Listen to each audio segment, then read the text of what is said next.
Kakaanak ko pa lang, at ang dugo sa tahi ko ay sariwa pa. Tila ba ramdam ko pa ang hapdi ng bawat hibla ng sinulid na tumatahi sa aking tiyan. Pero sa kabilang kwarto, ang asawa ko, ang lalaking pinag-alayan ko ng lahat, ay may kahalikan ng iba. Tinawag nila akong baliw. Inagaw nila ang aking sanggol na si Aurel habang wala akong kalaban-laban. Akala nila ang isang inang sugatan ay madaling tapakan at itapon na parang basahan. Nagkakamali sila dahil ang luhang pumatak ngayon sa aking pisngi ay magiging laso na napapatay sa inyong lahat bukas. Humanda kayo dahil ang baliw na ito ang tatapos sa inyong laro. Huwag kang mag-alala, babe. Tulog na tulog siya. Masyadong matapang ang sedative na tinurok ni Sable kanina. Ni hindi niya mamamalayan na wala na ang bata sa tabi niya. Ang boses na yon. Kilalang kilala ko ang boses na yon. Iyon ang boses na bumubulong sa akin ng mahal kita gabi-gabi. Iyon ang boses ni Leon. Pinilit kong idilat ang aking mga mata. Pero ang talukap ko ay parang may nakapatong na mabibigat na bato. Ang buong katawan ko ay manhid. Tanging ang matinding kirot sa pusoon ko ang nagpapaalala na buhay pa ako. Nakakatapos ko lang hiwaan para ilabas ang aming anak. Nakahiga ako sa aming malawak na kama, sa kwartong amoy mamahaling kandila at pagtataksil. Ang mga daliri ko na nanginginig at namumutla ay mahigpit pa ring nakakuyom sa isang bagay na nasa ilalim ng unan ko. Ito ang linen na polo ni Leon. Buong gabi ko itong pinlansya kahapon, kahit na sumasakit na ang likod ko at manas na ang aking mga paa, para lang maging gwapo siya sa mga litrato kapag lumabas na si Baby Aurel. Gusto ko sanang sorpresahin siya. Gusto kong makita niya na kahit hirap na ako sa pagbubuntis, ako pa rin ang Thea na maasikaso, ang Thea na mahal siya. Pero ang sorpresa ay para sa akin pala. Sa halip na yakap o halik, ang narinig ko ay ang malamig na tawa ng isang babae. Make sure she signs the papers, Leon. Ayokong maging illegal ang pag-uwi natin kay Aurel. I want that baby to be mine legally. Napahinto ang pagtibok ng puso ko. Sable. Si Dr. Sable Ilagan, ang aking OBGYNE. Ang babaeng pinagkatiwalaan ko ng buhay ng anak ko. Bakit nandito siya sa kwarto namin? Bakit parang ang gaan ng pagtawag niya sa pangalan ng asawa ko? Sa wakas, nagawa kong imulat ang aking mga mata ng bahagya. Ang nakita ko ay parang isang bangungot na ayaw magising. Nakatayo si Sable sa paanan ng kama. Suot ang silk robe na kulay pula, ang mismong robe na regalo sa akin ni Leon noong anniversary namin na hindi ko pa nasusuot dahil nahiya ako. Yakap-yakap ni Leon ang bewang ni Sable. Ang kanyang muka ay nakasubsob sa leeg ng babae. Tila ba uhaw na uhaw. Dahan-dahang lumapit sa akin ang anino no ng pagtataksil. Humiwalay si Sable sa pagkakayakap kay Leon, pero hindi siya nagpakita ng kahit katiting na hiya. Sa halip, inayos pa niya ang kanyang buhok at tinitigan ako na parang isa lamang akong sirang kagamitan sa loob ng kanyang bagong kaharian. Lumapit siya sa aking dextrose stand. Sa kanyang kanang kamay ay may hawak siyang hiringgilya. Ang likido sa loob nito ay malinaw, pero para sa akin, mukha itong kamatayan. Gising na pala ang pasyente, malamig na sabi ni Sable. Ang boses niya ay parang yelo na gumuguhit sa aking gulugod. Masyado kang matigas, Thea. Dapat tulog ka pa. Masakit ang operasyon, hindi ba? Gusto kong sumigaw. Gusto kong itanong kung nasaan ang anak ko. Gusto kong sabunutan siya at alisin ang suot niyang damit na akin. Pero walang boses na lumalabas sa aking lalamunan. Tuyong-tuyo ito. Parang tinambakan ng buhangin. Ang tanging nagawa ko lang ay ang titigan sila. Si Leon, na nakayuko at hindi makatingin sa akin ng diretsyo. At si Sable na nakangisi habang itinuturok ang gamot sa aking swero. Dahan-dahan, bumaba ang tingin ko sa aking mga kamay. Nanginginig pa rin ang mga ito habang mahigpit na nakakapit sa puting polo ni Leon. Napakasakit ng irony ng tadhana. Ang mga kamay na ito, ang mga kamay kong magaspang at puno ng maliliit na paso mula sa pagluluto ng paborito niyang sinigang, ang mga kamay na namaga sa paglalaban ng kanyang mga damit dahil ayaw niyang ipagalaw sa katulong ang mga delicate fabrics niya. Heto ngayon, yakap-yakap ang ebidensya ng aking pagmamahal, habang ang asawa ko ay hawak ng babaeng may makikinis na palad na hindi pa ata nakahawak ng plansa sa buong buhay niya. Para saan pa? Tanong ng isip ko. Para saan pa ang pagtitipid ko para mabili ang mamahaling vitamins niya? Para saan pa ang pagtitiis ko sa sermon ng nanay niya? Bago pa man ako makahanap ng sagot, bumukas ng padabog ang pinto. Ang tunog ng takong na tumatama sa sahig ay parang martilyo ng hukom.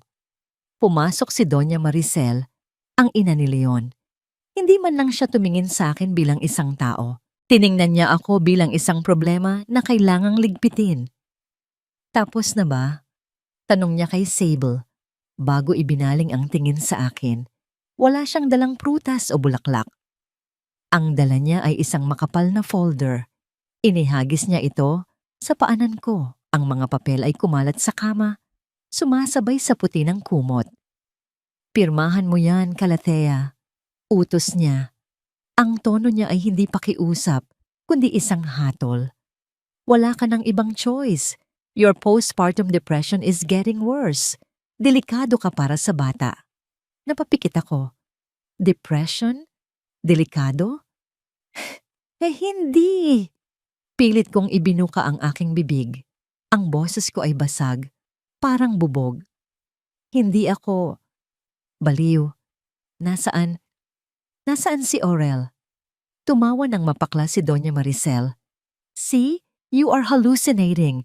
Ang tingin mo sa lahat ay kaaway. Si Dr. Pelagio na mismo ang nagsabi, kailangan mo ng confinement. Kung hindi mo pipirmahan ang custody waiver at annulment papers, na yan, mapipilitan kaming ipadala ka sa mental facility ngayon din at hinding-hindi mo na makikita ang anak mo. Tumingin ako kay Leon, nagmamakaawa. Leon, asawa ko. Ipagtanggol mo naman ako. Sabihin mo sa kanila na maayos ako. Sabihin mo sa kanila na ako to, si Thea mo. Pero tumalikod lang si Leon. Naglakad siya papunta sa bintana at nagsindi ng sigarilyo. Tila ba ang usok ay sapat na para tabunan ang kanyang konsensya. Mas makakabuti ito para kay Aurel, Thea, sabi ni Leon nang hindi lumilingon. Sable can take care of him better. She's a doctor. Ikaw, tignan mo nga ang sarili mo, ni hindi mo kayang tumayo. Isang bagay sa loob ng dibdib ko ang nabasag. Mas masakit pa ito sa hiwa ng scalpel. Mas masakit pa sa panganganak. Ito ang tunog ng pag-asa na namamatay. Pinilit kong gumalaw. Kailangan kong makuha ang anak ko. Hindi ako papayag. Kahit gumapang ako, inihakbang ko ang aking mga paa pababa ng kama.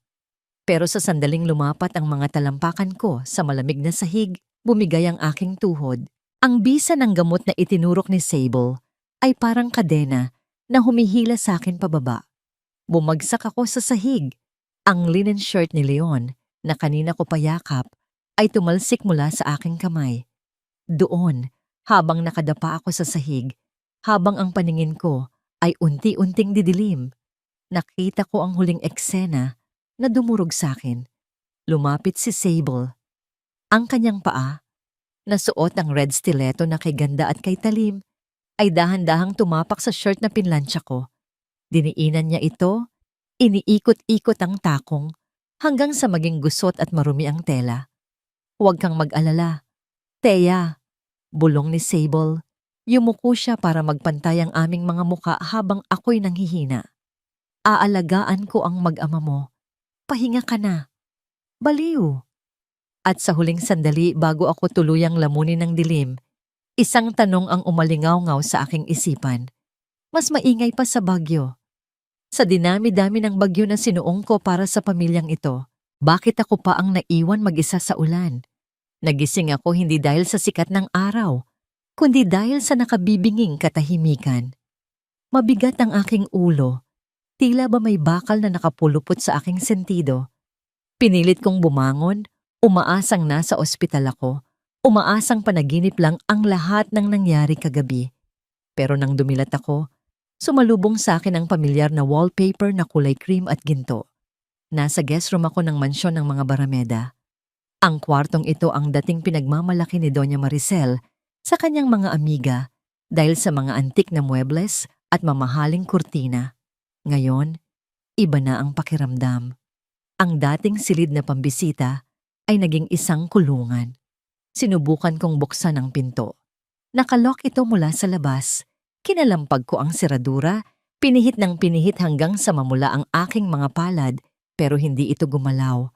Tumakbo ako sa bintana, umaasang makakalanghap ng sariwang hangin, pero napansin ko agad ang kakaibang detalye. May makakapal na tabla na nakapako sa hamba ng bintana, hinaharangan ang view ng hardin. Kinulong nila ako. Sa sarili kong pamamahay, ginawa nila akong bilanggo. Leon, Manang, buksan niyo to. Kailangan ko ang anak ko. Sigaw ko hanggang sa mapaos ang boses ko. Pero ang tanging sumagot sa akin ay ang sarili kong alingaw-ngaw. Lumipas ang ilang oras bago bumukas ang pinto. Hindi si Aurel ang pumasok, kundi si Leon.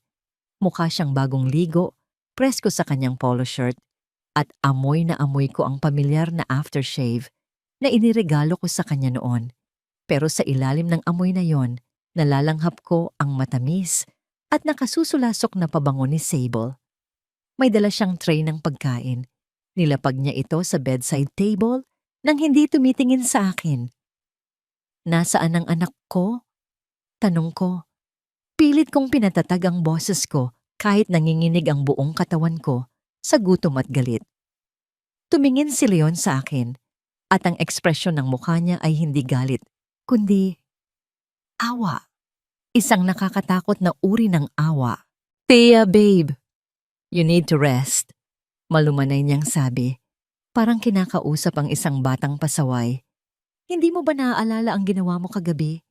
Kumunot ang noo ko. Anong sinasabi mo? Kayo ang may ginawa sa akin. Si Sable. Tinurukan niya ako. Umiling si Leon at bumuntong hininga. See? You're imagining things again. Walang tinurok si Sable. Binigyan ka lang niya ng vitamins. Pero nagwala ka, Thea. Muntik mo nang mahulog si Oral. Buti na lang nasalo siya ni Mommy. Natigilan ako. Muntik ko nang mahulog ang anak ko. Biglang pumasok sa isip ko ang mga imahe, malalabong alaala ng pagkahilo, ng pagkawala ng balanse. Posible ba? Dahil ba sa anesthesia? Dahil ba sa pagod? No. Bulong ko. Pero may gumapang na takot sa dibdib ko. Sinungaling ka. Nakita ko kayo ni Sable. Nakita ko kayong naghahalikan. Lumapit si Leon at hinawakan ang balikat ko. Napakainit ng mga palad niya, pero nanlamig ako sa haplos na yon. Nananaginip ka lang dahil sa postpartum psychosis mo, Thea. Sable is helping us. She's saving our family. Please, kumain ka na. Kapag magaling ka na. Siguro pwede mo nang makita si Oral. Lumabas siya ng kwarto at muling nilak ang pinto. Naiwan akong tulala, nakatingin sa pagkaing dala niya. Malamig na oatmeal at isang basong tubig. Nagsimula akong magduda sa sarili kong katinuan. Baliw nga ba ako? Baka nga totoo ang sinasabi nila. Baka nga delikado ako para sa anak ko. Napahawak ako sa aking ulo, gusto kong sabunutan ang sarili ko para magising sa katotohanan. Sa gitna ng aking pagkalito, may napansin akong maliit na siwang sa mga tablang nakapako sa bintana. Lumapit ako at sumilip. Ang nakita ko sa labas ay dumurog sa natitira kong puso. Sa tapat ng gate ng mansyon, nakaparada ang isang lumang owner-type jeep, puno ng alikabok at kalawang. Kilalang kilala ko ang jeep na yan. Iyan ang jeep ni tatay mula sa probinsya. Nakita ko si nanay, may bitbit na basket ng mga mangga at suman, nakikipag-usap sa security guard. Nakita ko kung paano itulak ng gwardiya si tatay nang subukan nitong lumapit sa intercom. Nakita ko kung paano ilaglag ng gwardiya ang basket na dala ni nanay, dahilan para gumulong ang mga suman sa maruming kalsada. Nay, tay, sigaw ko. Kinakatok ang salamin kahit alam kong hindi nila ako maririnig. Nandito ako. Tulungan niyo ako. Pero hindi nila ako narinig. Nakita ko na lang na yumuko si tatay, pinulot ang mga nahulog na suman at inalalayan si nanay pabalik sa jeep. Pinaandar nila ang makina at sa usok ng tambutso, naglaho sila palayo. Tinaboy sila ng mga barameda na parang mga pulubi. Ang mga magulang ko na nagbenta ng lupa para lang makapag-aral ako, na tuwang-tuwa nang malaman nilang magkakapo na sila. Tinatrato sila na parang basura. Doon, sa harap ng bintanang iyon, tumigil ang pagtulo ng luha ko. Ang self-doubt na itinanim ni Leon ay napalitan ng isang bagay na mas matibay. Galit. Poot. Hindi ako baliw. Alam ko ang nakita ko. At hindi ko hahayaang apihin nila ang pamilya ko. Kinagabihan, bumukas ulit ang pinto. Pumasok ang isang private nurse na hindi ko kilala. Masungit ang mukha nito at hindi man lang ako binati. Gamot mo, sabi niya, sabay abot ng isang maliit na plastic cup na may lamang pulang tableta at isang basong tubig. Para saan to? Tanong ko. Vitamins at pampakalma. Utos ni Dr. Ilagan. Inumin mo na kung ayaw mong ipatawag ko ang mga orderly para hawakan ka. Kinuha ko ang tableta. Tinitigan ko ito. Ito ang gamot na magpapagaling daw sa akin. O ito ang gamot na sisira sa akin ng tuluyan. Tumingin ako sa nurse. Pwede ba akong humingi ng bagong tubig? May alikabok yung baso. Umirap ang nurse pero tumalikod siya para kumuha ng pitzel sa side table. Sa mabilis na galaw ng kamay, inilagay ko ang tableta sa aking bibig pero hindi ko nilunok. Inipit ko ito sa ilalim ng aking dila. Pagkaharap ng nurse, kinuha ko ang tubig at kunwaring uminom. Sabay lagok ng malakas para marinig niya. Good, sabi niya. Matulog ka na. Nang makaalis ang nurse at marinig ko ang click ng seradura, dali-dali akong tumakbo sa banyo. Iniluwa ko ang tableta sa isang piraso ng tissue paper. Ang pulang tableta ay nagsisimula ng matunaw dahil sa laway ko. Pero ang ikinatakot ko ay ang nangyari sa tissue. Kung saan lumapat ang tableta, unti-unting nangitim ang papel. Tila ba naagnas ito ng asido? May umusok na bahagya at amoy chemical na matapang. Napahawak ako sa bibig ko. Hapdi. Mahapdi ang ilalim ng dila ko kung saan ito nakababad ng ilang segundo. Kung vitamins ito, bakit parang sinusunog nito ang laman ko? Hindi ito gamot. Laso nito. Unti-unti nila akong pinapatay. O kaya naman ay sinisira ang utak ko para maging totoo ang paratang nilang baliw ako. Tinignan ko ang aking refleksyon sa salamin. Ang babaeng nakatingin pabalik ay maputla, payat at mukhang multo. Pero ang mga mata niya ay gising na gising. Gusto niyo ng baliw? Bulong ko sa sarili ko habang hinihimas ang mahapdi kong dila. Pwes, ibibigay ko sa inyo ang pinakamahusay na baliw na makikilala niyo. Kung gusto nilang makakita ng baliw, ibibigay ko sa kanila ang palabas na hinihintay nila. Napagtanto ko na ang paglaban gamit ang lakas ay walang patutunguhan. Kapag nagwala ako, ituturok nila sa akin ang pampatulog. Kapag nagmakaawa ako, tatawanan lang nila ako. Ang tanging paraan para mabuhay ako sa loob ng bahay na ito nang hindi nakakadenahan ay ang maging walang kwenta sa paningin nila. Kailangan kong maging isang bagay na hindi nila katatakutan, isang bagay na pandidirian lang nila at kakalimutan. Kaya nang bumukas ang pinto kinahapunan, handa na ang aking entablado. Pumasok si Sable, kasunod si Leon. Hindi ako tumingin sa kanila. Nakaupo ako sa sahig, sa isang sulok ng kwarto, Ginulo ko ang aking buhok hanggang sa magmukha itong pugad ng ibon. Pinunit ko ng bahagya ang laylayan ng aking nightgown. Hindi ako nagsalita. Sa halip sinimulan kong bilangin ang mga hibla ng sinulid sa carpet. 1, 2, pula, asul, bulongko, paulit-ulit. Sa tonong parang bata na nawawala sa sarili, naramdaman ko ang paglapit ni Sable. Amoy na amoy ko ang mamahalin niyang pabango na humahalo sa amoy ng antiseptic. "Tignan mo siya, Leon," sabi ni Sable. Puno ng pangungutya ang boses. Ang bilis ng epekto ng gamot. "She looks completely broken." "Sigurado ka bang okay lang siya?" tanong ni Leon. May bahid ng pag-aalangan sa boses niya. Hindi dahil nag-aalala siya sa akin, kundi dahil natatakot siya sa gulo. "Baka naman sobra ang dosage?" "Don't worry, love," sagot ni Sable. Narinig ko ang tunog ng paghalik niya sa pisngi ni Leon. Ito ang kailangan niya. Look at her. Wala na siyang kakayahang manakit. Hindi na niya kailangang ikulong ng mahigpit.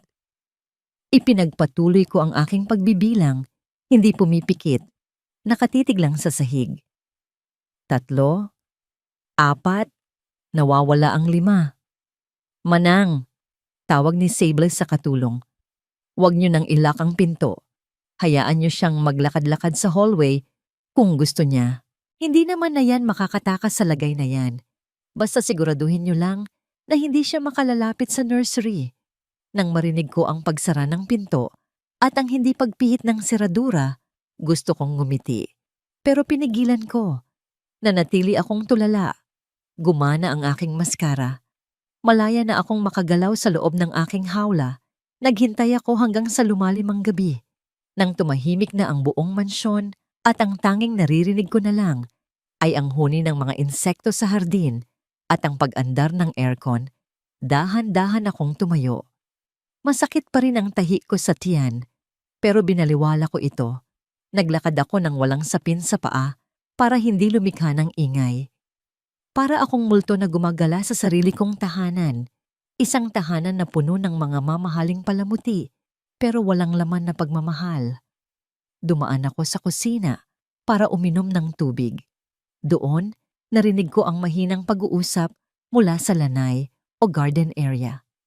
Nagtago ako sa likod ng malaking refrigerator. Tumawag si Severino. Boses yon ni Leon. Seryoso at parang kinakabahan. Kailangan daw nating ilabas ang pera sa foundation bago mag-audit ang BIR next month. Masyadong mainit ang mata ng media ngayon sa mga NGO.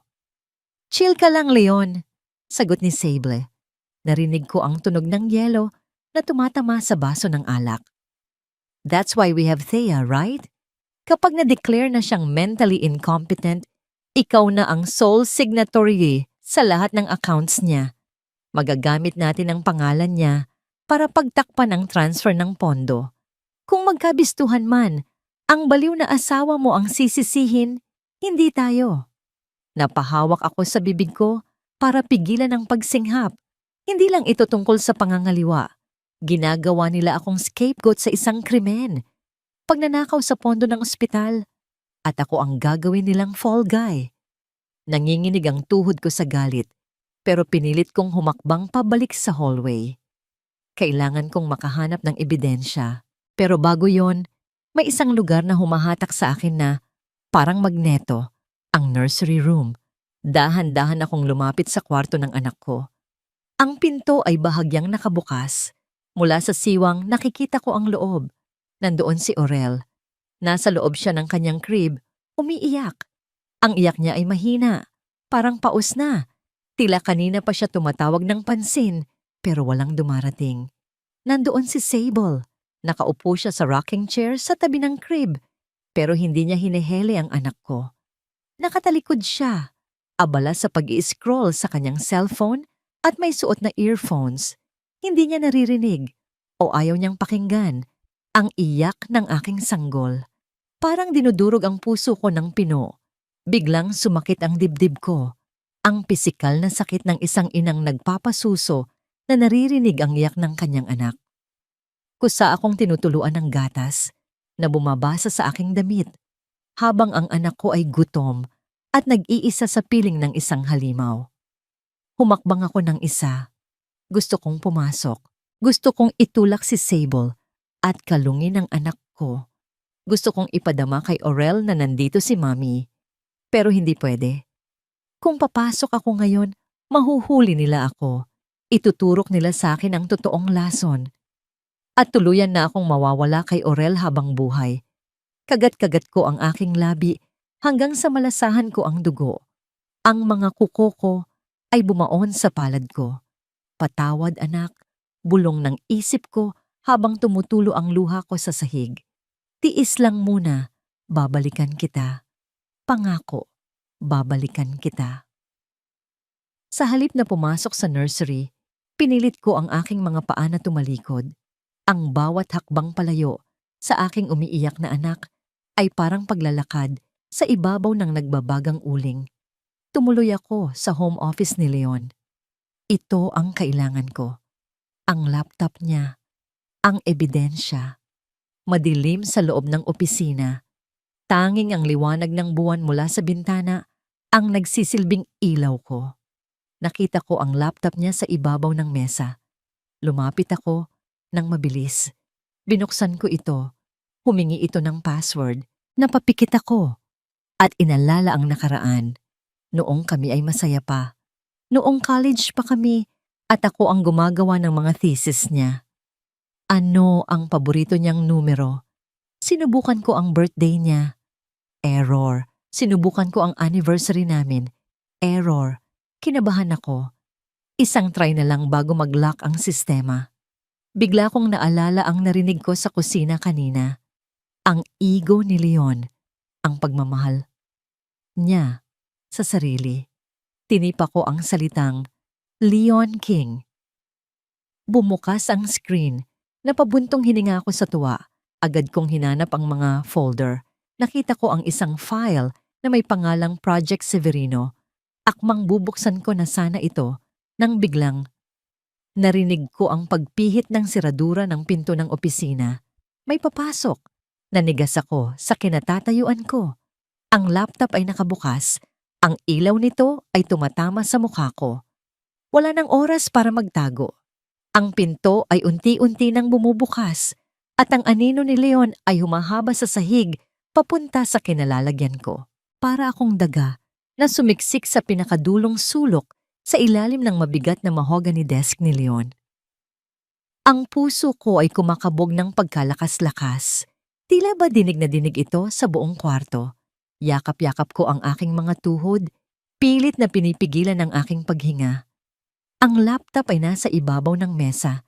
Nakabukas pa rin, pero ibinaba ko ng bahagya ang lid para hindi sumabog ang liwanag nito sa dilim.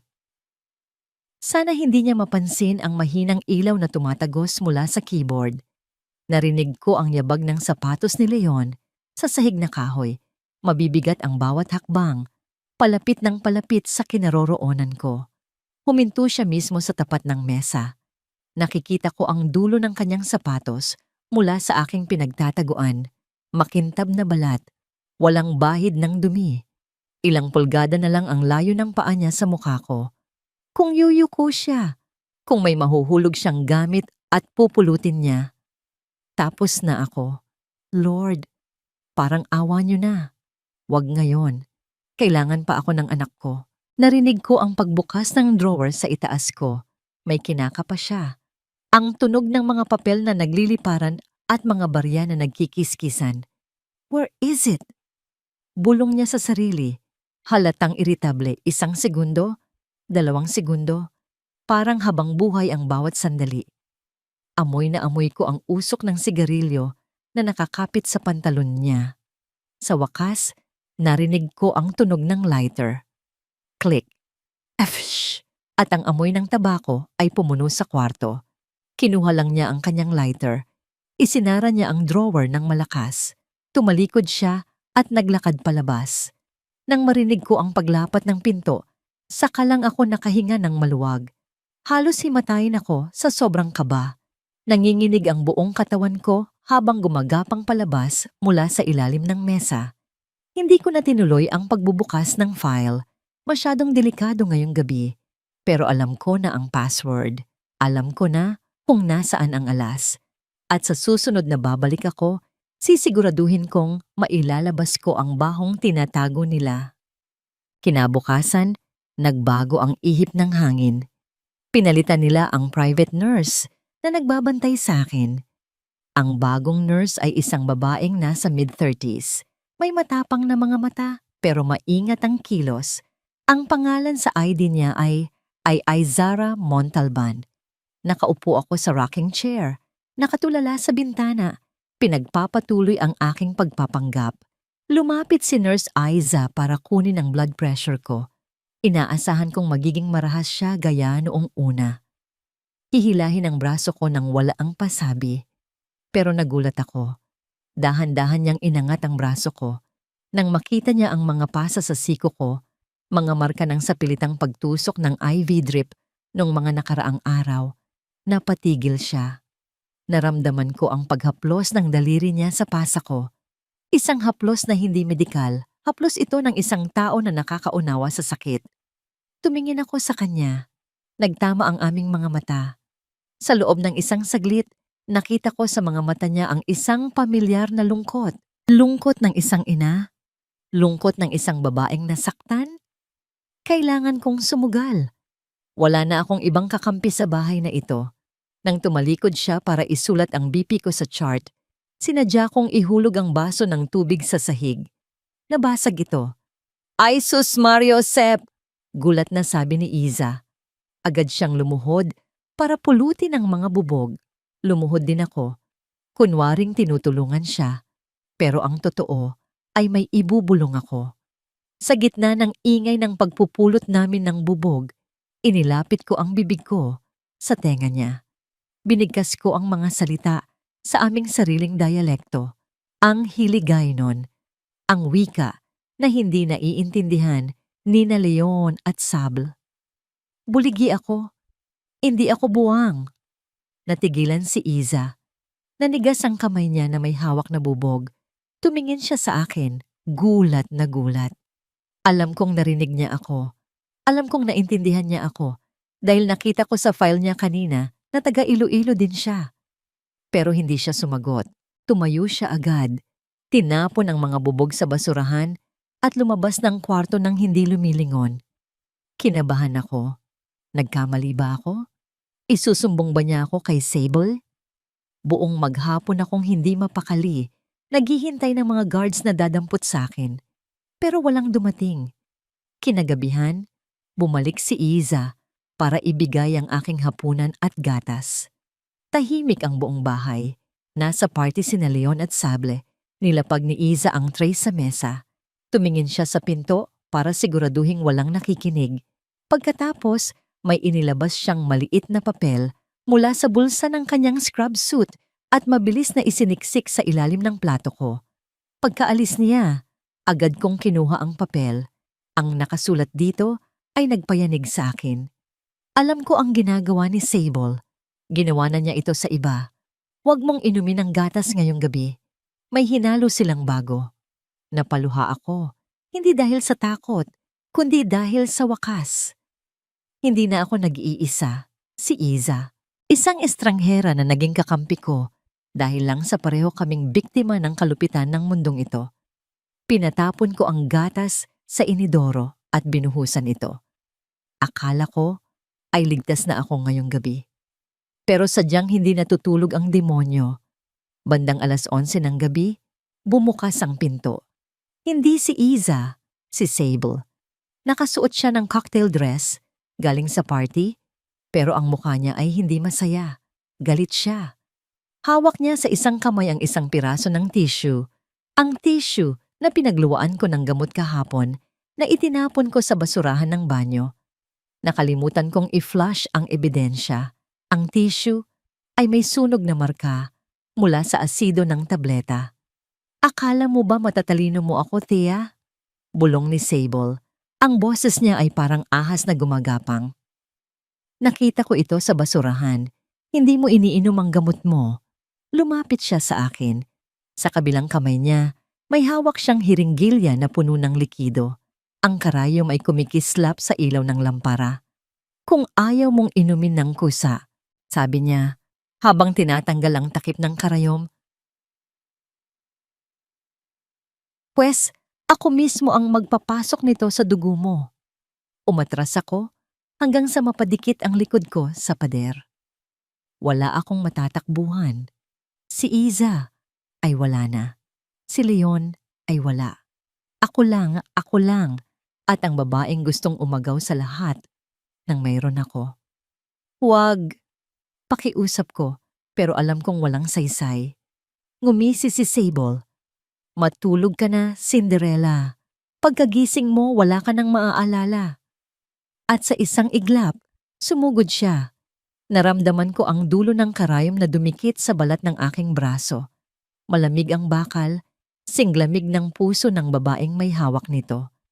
Sa sandaling iyon, alam kong hindi ko siya kaya sa lakas. Nanghihina pa ako, at siya ay puno ng adrenaline at galit. Kung manlalaban ako ng pisikalan, matutuloy lang ang pagturok niya. At kapag pumasok ang lason na yan sa katawan ko, tapos na ang laban. Kailangan kong gamitin ang tanging armas na ibinigay nila sa akin, ang pagiging baliw. Bago pa man mabaon ng malalim ang karayom, pinatigas ko ang buong katawan ko. Idinilat ko ng malaki ang aking mga mata hanggang sa bumaliktad ang mga ito at sinimulan kong mangisay. Ibinuka ko ang aking bibig at nagpakawala ng isang impit na ungol na parang hayop na kinakatay, habang pinagpag ko ang aking mga kamay at paa nang walang kontrol. "Ano ba? Tumigil ka!" Sigaw ni Sable. Nataranta siya. Dahil sa likod ko, hindi niya matansya kung saan ituturok ang gamot. Sinadya kong ihampas ang braso ko sa kamay niya dahilan para tumalsik ang hiringgilya sa sahig. Gumulong ito sa ilalim ng kama. Ipinagpatuloy ko ang pangingisay sa sahig. Bumula ang bibig ko. Laway na sadyang pinalabas ko para maging makatotohanan. "Leon! Manang! Tulong!" Sigaw ni Sable, halatang natatakot na baka mamatay ako sa harap niya at maging kaso pa ng medical malpractice. Bumukasan ang pinto at pumasok si Nurse Aiza. Mabilis ang kilos niya, tila ba nag-aabang lang siya sa labas. "Anong nangyayari dito?" tanong ni Iza, pero agad siyang lumuhod sa tabi ko. Hinawakan niya ang pulso ko at nagkunwaring tinitignan ang pupils ng mata ko. Inatake siya ng seizure habang binibigyan ko ng sedative. Depensa ni Sable, nanginginig ang boses. Tumingin si Yiza kay Sable ng seryoso. "Doc, masyadong mababa ang blood pressure niya at erratic ang heart rate. Kung ituturok niyo ang sedative na, yan ngayon, posibleng mag-cardiac arrest siya. Gusto niyo bang magkaroon ng bangkay sa guest room ngayong gabi?" Natigilan si Sable. Ang takot sa iskandalo ay mas matimbang kaysa sa kagustuhan niyang patahimikin ako. Namutla siya. "Make sure she stays quiet," utos ni Sable. Sabay talikod at mabilis na lumabas ng kwarto. Ayaw niyang madawit kung sakaling mamatay nga ako. Nang kami na lang ni Iza ang naiwan, dahan-dahan akong tumigil sa pangingisay. Ang paghinga ko ay malalim at mabilis dahil sa pagod ng pag-arte. Tinulungan ako ni Iza na umupo. Walang salitang lumabas sa bibig niya, pero pinisil niya ng mahigpit ang kamay ko. Kinuha niya ang hiringgilya sa ilalim ng kama at itinago ito sa kanyang bulsa. "Ligtas ka ngayong gabi," bulong niya habang inaayos ang kumot ko, pero hindi ko alam hanggang kailan. Kinabukasan, mas hinigpitan ko ang aking maskara. Nagising ako na may bagong misyon. Ang laptop password ay nakuha ko na, pero kailangan ko ng access sa pera para makatakas. Nakita ko minsan si Leon na nagbubukas ng isang wall safe sa likod ng painting sa kwarto niya. Nagpanggap akong naglalakad-lakad sa hallway, kumakanta ng nursery rhymes na wala sa tono. "Twinkle, twinkle, little star, how I wonder what you are." Huminto ako sa tapat ng kwarto ni Leon. Bukas ang pinto ng bahagya. Nasa loob siya nakatalikod at hinaharap ang safe. Nagkunwari akong bata na naglalaro sa pader. Gamit ang aking daliri, gumuhit-guhit ako ng mga invisible lines sa wallpaper, pero ang mga mata ko ay nakapako sa mga daliri ni Leon. Pinindot niya ang keypad. Ang bawat diin ay may kaakibat na tunog. Beep! Nasa itaas na kaliwa. Isa. Beep! Nasa gitna. 5. Beep! Nasa ibaba kanan. 9. Beep! Nasa itaas kanan. Tululo. O sa 5 tulo. Paulit-ulit ko itong binibigkas sa isip ko habang patuloy na kumakanta. Up above the world so high. Lumingon si Leon at nakita ako. Kumunot ang noo niya sa inis. Manang, bakit niyo pinapabayaang pag-alagala ang babaeng to dito? Dalhin niyo nga siya sa sala. Hinayaan ko ang mga katulong na hilahin ako pababa. Nakuha ko na ang gusto ko. Sa sala, may dumating na bisita. Hindi bisita na kasing yaman nila, kundi isang trabahador. Si Mang Doro, ang matagal ng driver ng pamilya. May dala siyang malaking basket ng mga prutas, lansones at mangga. Para kay Sir Leon, sabi ni Mang Doro sa katulong. Galing sa farm sa Batangas. Napatingin siya sa akin na nakaupo sa sofa, tulala at magulo ang buhok. Lumapit siya.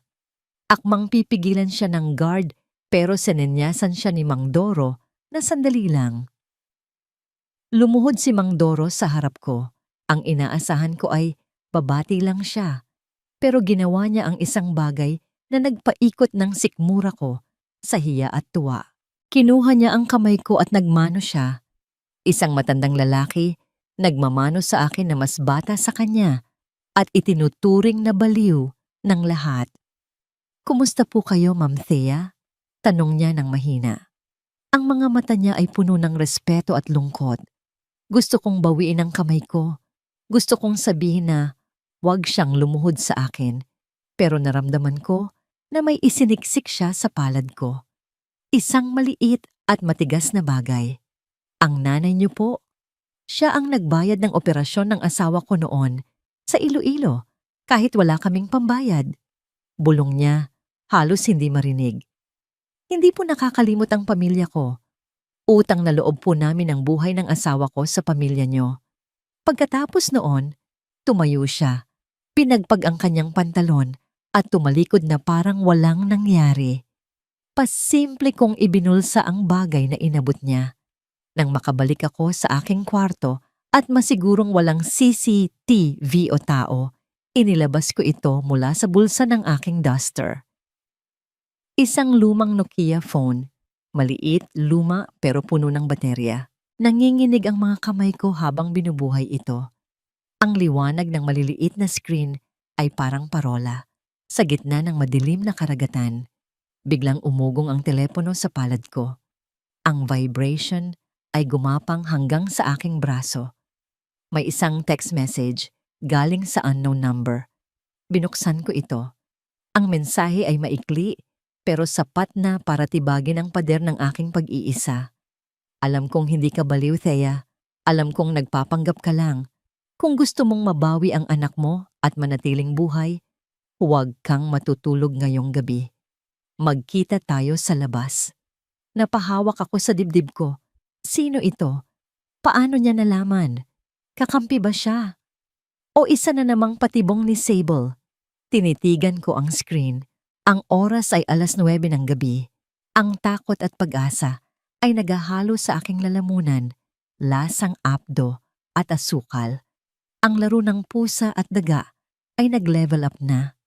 At sa pagkakataong ito, ang daga ay may pangil na.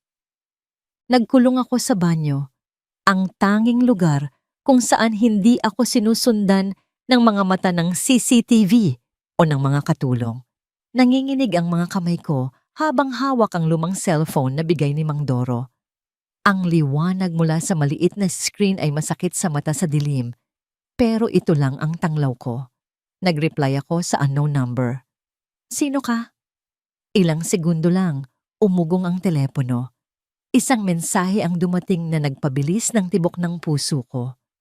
Si Lien ito. Attorney Maylin Siguion. Nasa akin na ang contact ni Mang Doro. Huwag kang tumawag. Text lang. Kailangan natin ng matibay na ebidensya bago kanila tuluyang iligpit.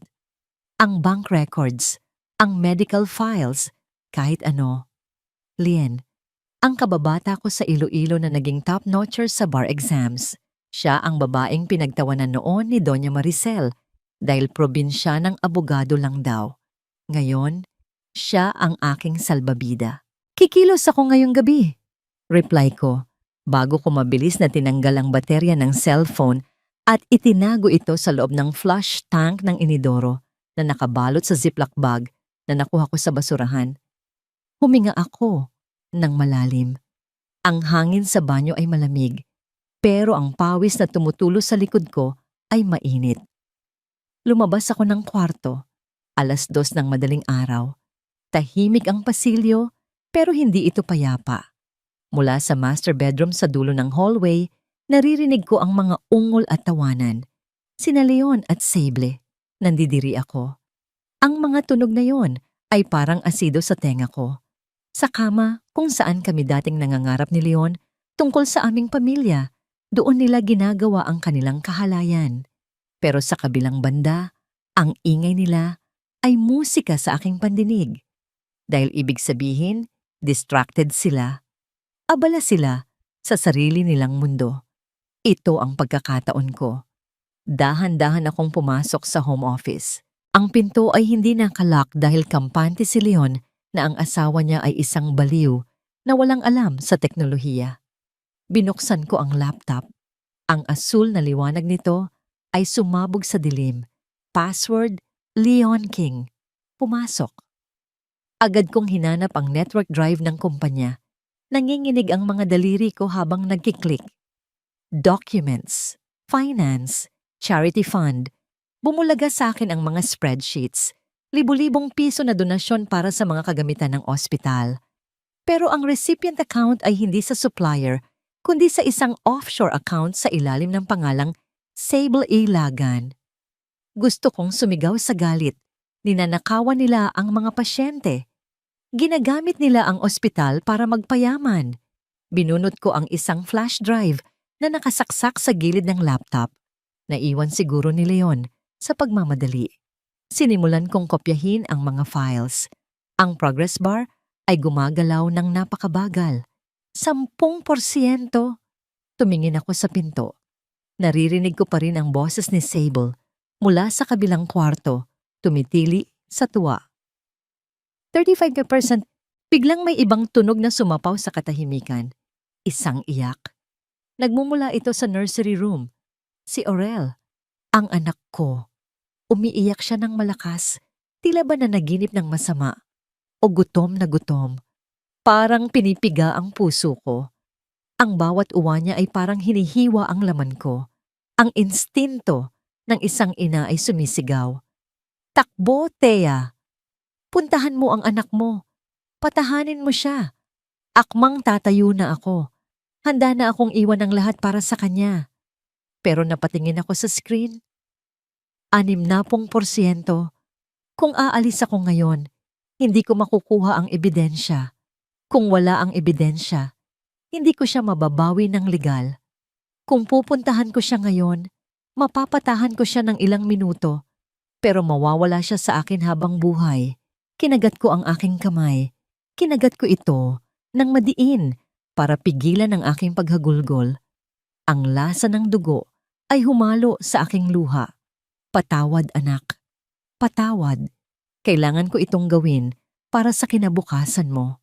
Tinitiis ko ang bawat iyak mo para masigurong wala nang makakapanakit sa iyo balang araw. Binalik ko ang tingin ko sa screen. Ang progress bar ay nasa 85%. Binuksan ko ang isa pang subfolder habang hinihintay matapos ang download. Ang pangalan ng file ay Exit Strategy. Nang mag-load ang dokumento, halos mabitawan ko ang mouse. Isang scanned letter ito na may pirma ni Dr. Pelagio. Ito ay isang referral letter para sa isang psychiatric facility sa isang liblib na isla sa Batanes. Ang petsa ng admission? Linggo. 2 araw mula ngayon. At ang nakalagay sa treatment plan? Permanent isolation and high-dosage sedation therapy. Hindi nila ako balak pagalingin. Balak nila akong gawing gulay. Balak nila akong itapon sa dulo ng Pilipinas kung saan walang makakarinig sa akin habang sila ay nagpapakasasa sa pera at naglalaro ng pamilya kasama ang anak ko. Siya ay nag-iisa.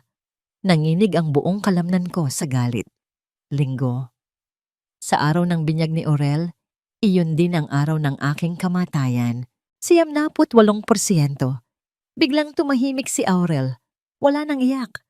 Ang katahimikan ay mas nakakatakot kaysa sa ingay. Bakit siya tumigil? May pumasok ba sa kwarto niya? 100%. Download complete. Agad kong hinugot ang flash drive. Naramdaman ko ang init ng metal sa aking daliri. Isasara ko na sana ang laptop nang marinig ko ang kaluskos sa labas ng pinto. Ang doorknob. Unti-unti itong umiikot. Wala nang oras para magtago sa ilalim ng mesa. Masyadong malayo ang distansya. Ang tanging matataguan ko ay ang makapal na kurtina sa likod ng pinto. Sa isang iglap, dahan-dahan, pero mabilis akong sumiksik sa likod ng heavy velvet drapes. Bumukas ang pinto. Pumasok ang liwanag mula sa hallway. Si Leon, naka-boxer shorts lang siya, gulo-gulo ang buhok at may hawak na baso ng whiskey. Pumasok siya, hindi para magtrabaho, kundi para kumuha ng sigarilyo sa drawer. Pinigil ko ang aking paghinga. Ang dibdib ko ay sumisikip sa sobrang kaba. Kung hahawiin niya ang kurtina, tapos na ako. Hawak ko ang ebidensya sa aking kamay. Wala akong lusot. Lumakad si Leon papunta sa mesa. Binuksan niya ang drawer, kumuha ng kaha.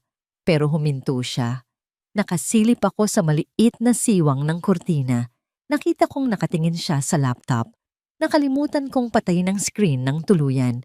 Nakabukas pa rin ito at ang wallpaper ay umiilaw sa madilim na kwarto. Bakit bukas to? Bulong niya sa sarili. Hinawakan niya ang mouse. Gumalaw ang cursor. Nanlamig ako. Kung titingnan niya ang recent history, makikita niya na may nagbukas. Ng mga financial files at medical records, 3 minuto lang ang nakakaraan. Leon? Tawag ni Sable mula sa pasilyo. Ang boses niya ay inaantok at iritable. Where are you? Ang ingay ng anak mo kanina. Hindi ako makatulog. Pinatahan ko na gamit yung formula. Lumingon si Leon sa pinto. Nandito ako. May nagbukas ng laptop ko. Huh? Baka ikaw lang kanina. Lasing ka na, love. Let's go back to sleep. Tumingin ulit si Leon sa laptop. Tapos sa pinto. Tapos sa paligid ng kwarto. Ang mga mata niya ay dumaan sa kurtinang pinagtataguan ko. Sa loob ng 1 segundo, akala ko ay nakita niya ang dulo ng paa ko. Pero ang alak at antok ay kumampi sa akin. Isinara niya ang laptop ng padabog. Baka nga, sabi niya. Damn machinery. Lumabas siya at pinatay ang ilaw. Naghintay ako ng 10 minuto bago ako gumalaw. Nanghihina ang mga tuhod ko nang lumabas ako sa kurtina. Yakap-yakap ko ang flash drive na parang ginto. Nakuha ko na ang alas. Alam ko na ang plano nila. Linggo. May 2 araw pa ako para baguhin ang tadhana. Hindi ako sasakay sa eroplanong papuntang Batanes. Ang sasakyan ko ay ang jeep ng kalayaan at isasama ko ang anak ko. Bumalik ako sa aking kwarto at itinago ang flash drive sa loob ng hem o tahi ng aking nightgown. Tinahi ko ito gamit ang sinulid na hinugot ko sa kumot at karayom na nakuha ko sa sewing kit sa banyo. Ngayon, ang ebidensya ay literal na nakadikit na sa balat ko. Humiga ako at tumitig sa kisame. Ang takot ay napalitan ng isang malamig na determinasyon. Humanda kayo, bulong ko sa hangin. Dahil sa Linggo, hindi ako ang mawawala. Kayo ang maglalaho. Sabado. 1 araw bago ang binyag ni Aurel. 1 araw bago ang aking paglalaho. Nagising ako sa ingay ng paghahanda. Ang buong mansyon ay amoy orkidya at mamahaling pagkain. Ang mga caterer ay labas-masok, nagdadala ng mga pilak na kubyertos at kristal na baso. Ang grand staircase ay binabalutan ng puting bulaklak at asul na ribbon. Para sa mundo, ito ay isang masayang pagdiriwang para sa tagapagmana ng mga barameda. Pero para sa akin, para itong isang marangyang burol.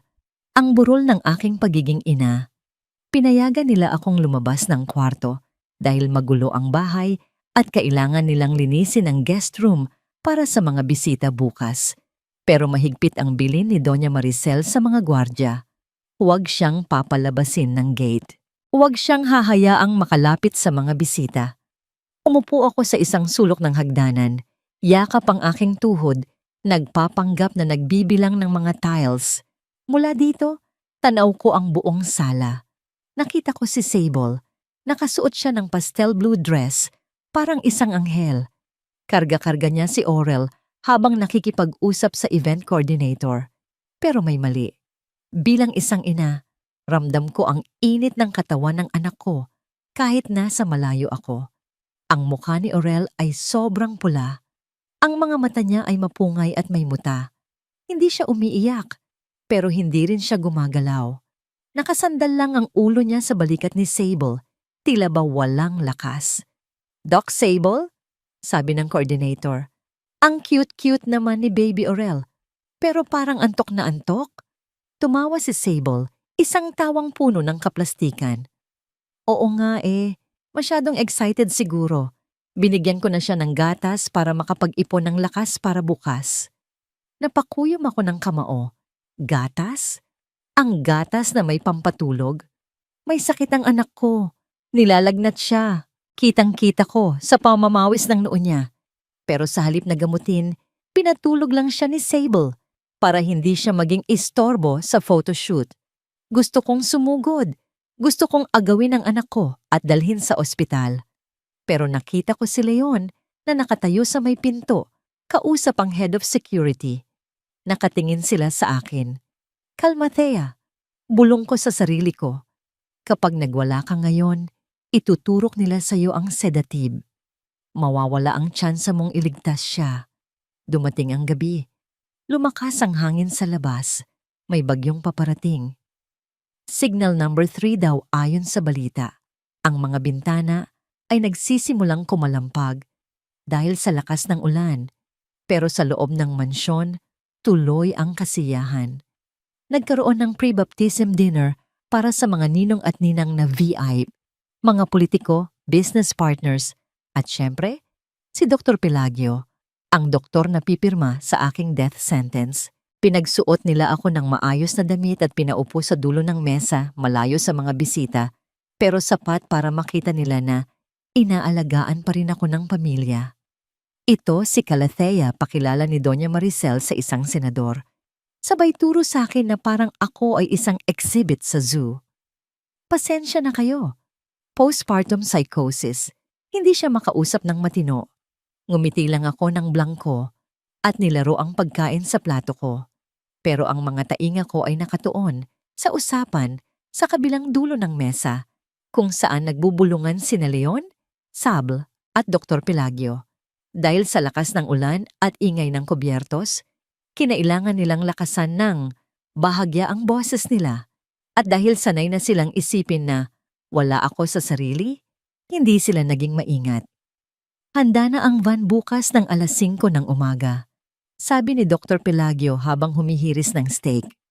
"Bago pa magising ang mga bisita, mailalabas na natin siya. Ang chopper ay maghihintay sa hangar sa Clark.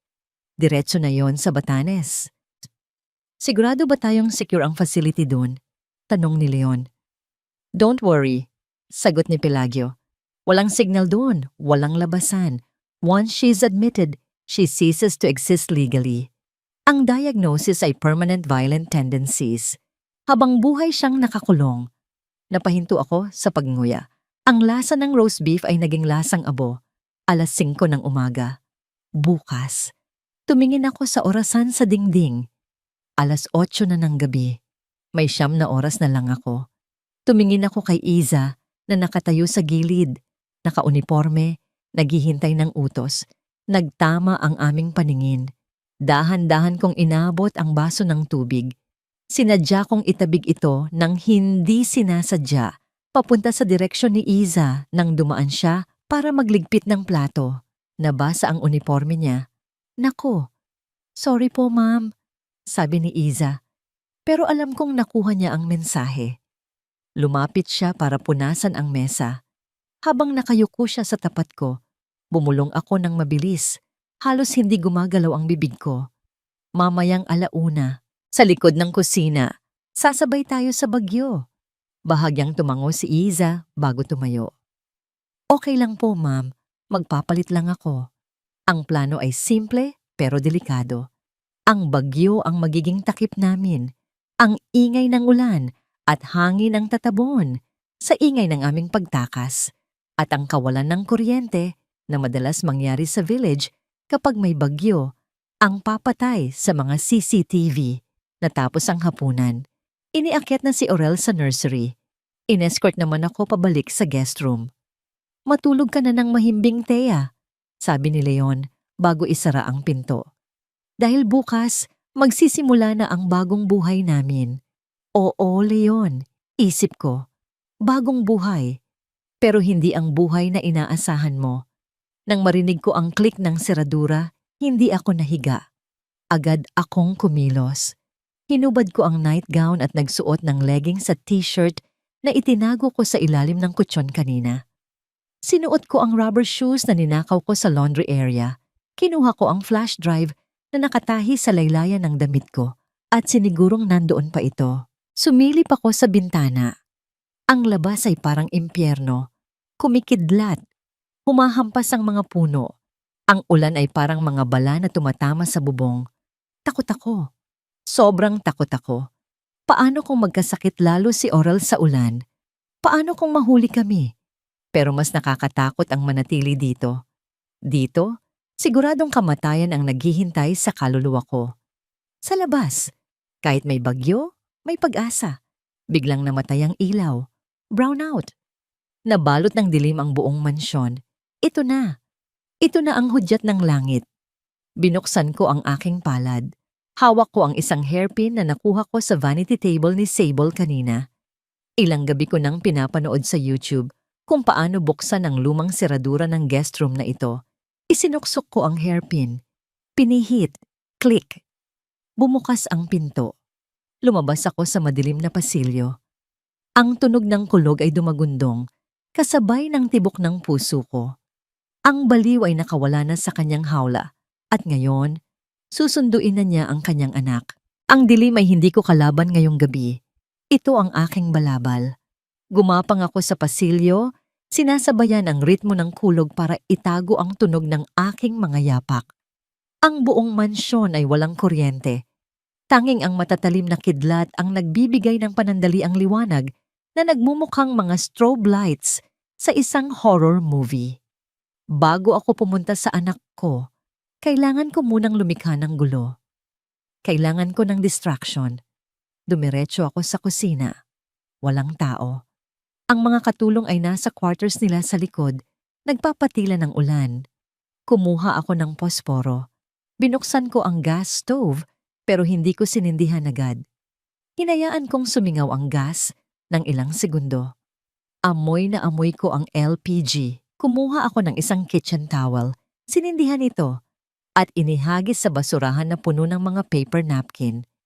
Agad na lumaki ang apoy. Hindi ito sapat para sunugin ang buong bahay, pero sapat na para paandarin ang smoke detectors at lumikha ng panic. Tumakbo ako palabas ng kusina bago pa kumalat ang usok. Ngayon, diretso sa nursery room. Habang paakyat ako ng hagdan, narinig ko ang pagsisimula ng kaguluhan. Ang fire alarm ay tumunog, isang matining at walang humpay na hudyat na gumising sa buong kabahayan. Narinig ko ang sigaw ni Doña Maricel mula sa master's bedroom. Narinig ko ang mga yabag ng mga guards na tumatakbo papunta sa kusina. Good. Maging abala kayo. Binuksan ko ang pinto ng nursery room. Nandoon si Sable. May hawak siyang flashlight ng cellphone na tataranta. Hindi siya nakatingin kay Aurel. Nakatingin siya sa pinto. Nag-aalala sa sarili niya dahil sa tunog ng alarm. Anong nangyayari? Bakit may sunog? Sigaw niya sa kawalan. Nang makita niya ako sa pintuan, nanlaki ang mga mata niya. Basang-basa ako ng pawis, magulo ang buhok, at ang tingin ko sa kanya ay hindi na tingin ng isang baliw. Tingin ito ng isang inang handang pumatay. "Tithea, paano ka nakalabas?" Nauutal niyang tanong. Itinutok niya ang flashlight sa mukha ko. Hindi ako sumagot. Sumugod ako. Wala nang acting. Wala nang pagpapanggap. Buong lakas kong tinulak si Sable. Hindi siya nakahanda. Naka-heels pa rin siya kaya madali siyang nawalan ng balanse. Tumilapon siya at tumama ang kanyang likod sa changing table. Bumagsak sa sahig ang mga pulbos at lotion. Napadaing siya sa sakit at nabitawan ang kanyang cellphone. Hindi ko na siya tiningnan. Dumiretso ako sa crib. Kinuha ko si Aurel. Ang init niya. Sobrang init niya. Para akong humawak ng bagong saing na kanin. Ang paghinga niya ay mabilis at mababaw. Shh! Nandito na si Mommy, bulong ko, habang mabilis na ibinabalot siya sa isang makapal na kumot. Kinuha ko rin ang diaper bag na nakahanda sa gilid, na alam kong inihanda ni Giza kanina. "Leon, tulong." Nakawala ang baliw. Sigaw ni Sable habang pilit na tumatayo. Hinawakan niya ang paa ko. Tiningnan ko siya. Sa huling pagkakataon, nakita ko ang takot sa mga mata niya. Buong puwersa kong sinipa ang kamay niya palayo sa binti ko. "Hindi ako baliw." Madiin kong sabi sa kanya. "Ako ang karma mo." Tumakbo ako palabas ng kwarto. Yakap-yakap ang anak ko. Ang usok ay nagsisimula ng umakyat sa hagdanan. Ang mga tao ay nagkakagulo sa ibaba. Sunog! May sunog sa kusina! Sigaw ng mga katulong. Sa halip na dumaan sa grand staircase, dumaan ako sa service stairs, ang makipot na hagdanan na dinadaanan ng mga katulong. Ang hagdanang madalas kong linisin noong mabuting asawa pa ako. Kabisado ko ang bawat hakbang dito, kahit madilim. Pagdating ko sa service door sa likod, nandoon si Iza. Basang-basa siya ng ulan, nakasuot ng hoodie. "Ma'am, bilis! Nasa delivery gate na si Mang Doro!" Sigaw ni Iza. Binuksan niya ang pinto. Ang hangin ay parang sampal sa mukha ko. Ang ulan ay hindi lang pumapatak, para itong mga karayom na tumutusok sa balat. Napakalakas ng bagyo. Halos liparin kami. Mas hinigpitan ko ang yakap kay Aurel. Tinatakpan ang mukha niya gamit ang aking katawan. "Takbo!" Sigaw ko. Tumakbo kami sa gitna ng unos. Ang putik ay humihila sa aming mga sapatos. Ang mga sanga ng puno ay humahampas. Tanaw ko na ang delivery gate. Nandoon ang lumang L300 van ni Mang Doro. Nakabukas ang makina. Ang headlights ay nakatutok sa amin. Malapit na. Konti na lang. Biglang may sumigaw sa likuran namin. Isang boses na nangingibabaw kahit sa ingay ng kulog. "Tia! Tumigil ka!" Lumingon ako saglit. Si Leon. Nakatayo siya sa veranda sa likod ng bahay. May hawak siyang baril. Ang mukha niya ay puno ng galit. Sa tabi niya, si Doña Maricel ay nakadungaw din. Sumisigaw sa mga guards. "Barilin niyo. Huwag niyong hayaang makuha niya ang apo ko." Utos ni Doña Maricel. Isang putok ng baril ang umalingaw-ngaw. Hindi ko alam kung saan tumama ang bala. Hindi ko na inalam. Ang takot ay naging gasolina sa aking mga binti. "Sakay! Dali!" Sigaw ni Mang Doro habang binubuksan ang sliding door ng van. Tinulak ko si Iza papasok, tapos sumampa ako kasama si Aurel. Isasara na sana ni Iza ang pinto nang makita kong tumatakbo ang head of security palapit sa amin. Ilang metro na lang ang layo niya. "Manong! Andyan na sila! Harurot na!" Sigaw ko. Tinapakan ni Mang Doro ang silinyador. Pero lumana ang van. Umubo ang makina. "Huwag ngayon. Parang awa mo na. Huwag ngayon." Ang guard ay nasa tapat na ng pinto. Inaabot na niya ang handle. "Doro!" Tili ko. Sa isang milagro, kumagat ang makina. Umungol ito ng malakas at biglang umarangkada ang sasakyan. Dahil sa biglaang bilis, nadulas ang kamay ng guard sa pinto at sumubsob siya sa putikan. Humarurot kami palabas ng delivery gate, sinagasan ang mga trash bins na humarang sa daan. Sa loob ng van, habol-habol namin ang aming hininga. Ang tunog ng ulan sa bubong ng sasakyan ay parang mga bato. Madilim, masikip, at amoy luma ang sasakyan. Pero para sa akin, ito ang pinakamagandang lugar sa mundo. Tiningnan ko si Aurel. Umiiyak siya ng mahina. Pero ligtas siya. Nasa bisig ko siya. Tumingin ako sa likod. Sa bintana ng van. Ang mansyon ng mga Barameda ay unti-unting lumiliit. Nilalamon ng dilim at ulan. Ang gintong kulungan ay wala na. Ayos lang ba kayo, ma'am? Tanong ni Mang Doro. Nanginginig ang boses habang mahigpit ang hawak sa manibela. Huminga ako ng malalim. Ang unang malalim na paghinga ko sa loob ng 1 linggo. Ayos lang kami, Tay Doro. Sagot ko. Wala nang Ma'am Thea. Thea na lang. Dahil hindi na ako babalik sa kanila kahit kailan. Pero alam kong hindi pa tapos ang laban. Nakatakas kami sa bahay, pero hindi pa kami nakakatakas sa impluwensya nila. Ang mga Barameda ay hindi titigil hanggat hindi ako nakikita sa kulungan o sa hukay. Hinawakan ko ang laylayan ng aking damit kung saan nakatahi ang flash drive. Magkita tayo sa Korte Leon, isip-isip ko. Dahil sa susunod na maghaharap tayo, hindi na ako ang tatakbo. Ang van ni Mang Doro ay huminto sa isang eskinita sa Tondo na halos hindi kayang pasukin ng sasakyan. Ang amoy ng lugar ay halo-halong dagat, basura at pritong isda. Ang ingay ng bagyo ay napalitan ng ingay ng mga tricycle at nag-aaway na kapitbahay. Ito ang mundo na malayo sa marmol na sahig at mga chandelier ng mga Barameda. Ito ang totoong mundo. Dito po muna kayo, sabi ni Mang Doro, habang inaalalayan kami papasok sa isang maliit na apartment sa 2nd palapag ng isang lumang gusali. Kamag-anak ko po ang may-ari. Hindi po sila magtatanong. Ang apartment ay maliit. May 1 kwarto, 1 banyo, at 1 sala na nagsisilbi na ring kusina. Ang pintura sa pader ay natutuklap na at ang sahig na kahoy ay lumalangit-ingit sa bawat hakbang. Pero sa unang pagkakataon, sa loob ng 1 linggo, naramdaman kong ligtas ako. Agad naming inasikaso si Aurel. Mataas ang lagnat niya. Ginamit ni Iza ang kanyang kaalaman bilang nurse para punasan siya ng maligamgam na tubig at painumin ng gamot na dala niya sa diaper bag. Kailangan niya ng doktor, Thea, sabi ni Iza, puno ng pag-aalala. Pero kung dadalhin natin siya sa ospital, mahahanap tayo agad. Alam ko, sagot ko, habang hinahaplos ang nag-aapoy na noon ng aking anak. Gagaling siya. Kailangan niyang gumaling. Kinabukasan, dumating si Attorney Lien Seguyon. Hindi siya mukhang abogado mula sa TV. Nakasuot lang siya ng maong at simpleng blusa. Walang makeup, pero ang mga mata niya ay matalas at puno ng determinasyon. Pagkakita niya sa akin, hindi niya ako kinamayan. Niyakap niya ako ng mahigpit.